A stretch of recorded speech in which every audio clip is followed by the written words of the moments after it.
Jā, nu tur var uzbrukt. Arī aizsaks pieslēdz, bet ir piespēles vēl laukumā. Un tur pieredzējuši Karabē. Un Volkovs nogāz, Volkovs. Acīm redzot pats mēģinās. Un pie mums arī Rosipovs. Un Baladze. Un Baladze sit, ne Baladze garām, Volkovs sitiens. Un jā, kas par vārtiem! Un es atvainojos, tas pat nebija Volkovs, tas bija Toma Tavatadze. Kas par vārtiem, Toma Tavatadze? Nu jā, virslīgā šā.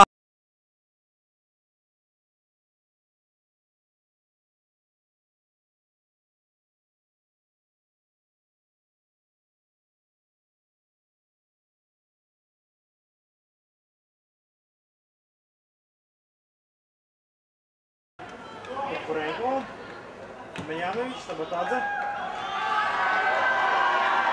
Pats ir īstās sitiens un ļoti labi atspēlē Pauls Steinborgs. 3 taškais daugiau už Vilniaus Žalgirį. Dabar ataka kairiuoju kraštu. Klaidinamas judesys, galima smūgiuoti, galima atiduoti perdavimą. Slumas ir iš karto galimybė kontratakoms. Gerai, žaidžia Kruoja. Galima smūgiuoti, smūgis. Tauro ekipoje, kaip jau minėjau, vos keli žaidėjai yra atsarginių žaidėjų iš labiausiai patyrusių Tauro futbolininkų ir kol jis žaidė.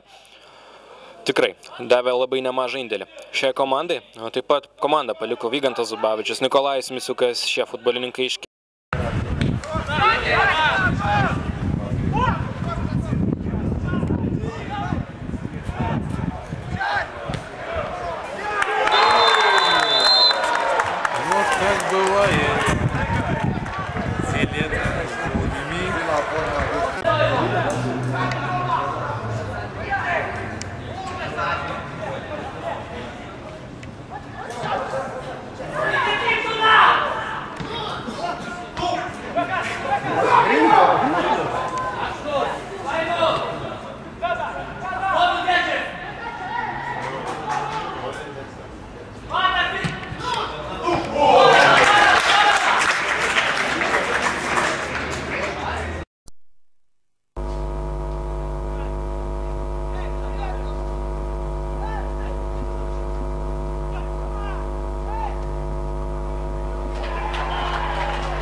Modesta Jautakybai išsaugo kamuolį savo komandai, kadangi, žinoma, buvo užfiksuota pražanga.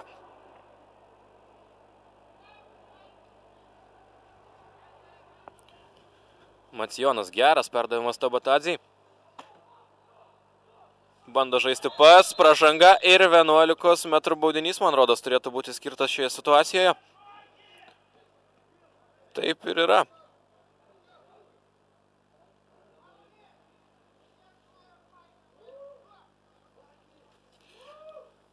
Galėjo atmesti kamuolį Tomą Tavatadzei baudos aikštelės vidurį, kur jo atiko jo komandos draugas, tačiau pats sužaidė taip pat sėkmingai, kadangi prasimetė kamuolį pro varžovą, šiam neliko nieko kito, kaip pažeisti taisyklės.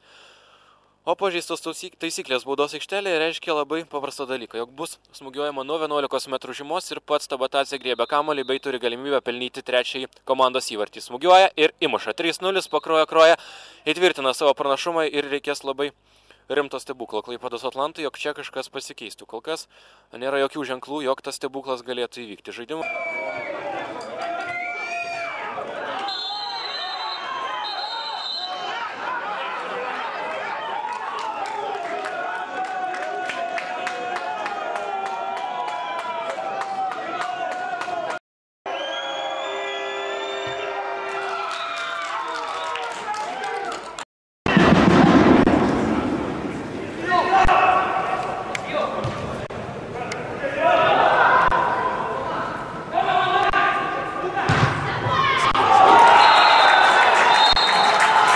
Statistika 2 kartus šį sezoną žaidė ir nei karto nei vienai ekipai nepavyko įrodyti savo pranašumo.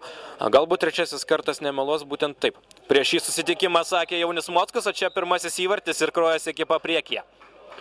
Štai taip, standartinė padėtis, smūgis galva ir kamuolys vartose. Ir panašu, jog Gargždų stadionas yra iš tiesų labai sėkmingas Krojos komandai, rungtyniaujant prieš Gargždų Bangą visai nesenai. O Pakruojo ekipa taip pat pelnė labai ankstyvą įvartį, tada pasižymėjo Karolis Jarmalavičius, dabar panaši situacija.